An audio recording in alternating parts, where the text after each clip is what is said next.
Shortly before you became the Energy Secretary, you were quoted as saying, quote, "Somehow we have to figure out how to boost the price of gasoline to the levels in Europe," close quote.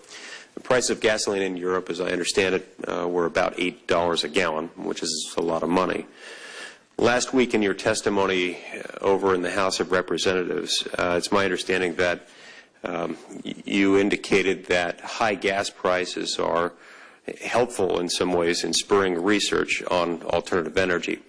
I understand the point. I respectfully disagree with the conclusion, at least insofar as it's made to the exclusion of another, I think, more compelling point, which is a strong economy will always provide more capital that can be invested for research and development purposes, and research and development money is definitely needed to help develop alternative energy. So I hope you take that perspective into account. I don't think that high gasoline prices help anyone. I don't think they do anything other than hurt the American people. Look, I don't know how much driving you personally do yourself, and so you may not personally be feeling the gouge at the pump, but I assure you that hundreds of millions of hardworking Americans do feel this. They feel it every time they refuel their cars. Some a lot more than others, but all feel it. And while hardworking Americans continue to suffer because of the prices they pay at the pump and the corresponding prices that they have to pay at the grocery store and everywhere else, because all of these costs end up getting passed downstream, I hope the administration will take that into account in its energy policy and pursue an energy policy that acknowledges the fact that whether we like it or not, we as a people, we as human beings living in this country today, continue to be dependent on liquid fuels. And we have to continue to have a source of them, and that means we need to continue a robust policy of aggressive exploration and production of petroleum and natural gas.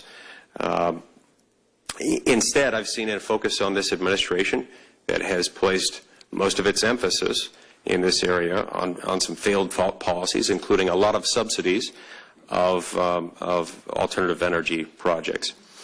And on that note, the recent GAO audit of the loan guarantee program found that, quote, DOE did not always follow its own process for reviewing applications and documenting its analysis and decisions, potentially increasing the taxpayer's exposure to financial risk from an applicant's default, close quote. It went on in that same report to determine that DOE, quote, also has not completely documented its analysis and decisions made during reviews, which may undermine applicants and the public's confidence in the legitimacy of its decisions, close quote. Are these accurate? Are these statements accurate in your opinion? Well, let me first respond to your first statement, just Senator, so I may correct the record. Since I walked in the door as Secretary of Energy, I've been doing everything on powers to do what we can to reduce these, as we see these gas prices spike, to reduce those prices. And the administration, the President, and I personally, yes, we do acknowledge and feel the pain of not only American consumers but American businesses when they see these prices increase. And what we can do, all the tools available we are using, but in the Department of Energy's tool chest, the most important thing we are doing is to offload the dependency on oil, using natural gas for transportation, electrification, biofuels, all of those things. Now, regard to the so are you saying that you no longer share the view that we need to figure out how to boost gasoline prices in America? I no longer share that view. You did then, but you don't now. When I became Secretary of Energy, I represented the U.S. government, and I think that right now, in this economic, very slow but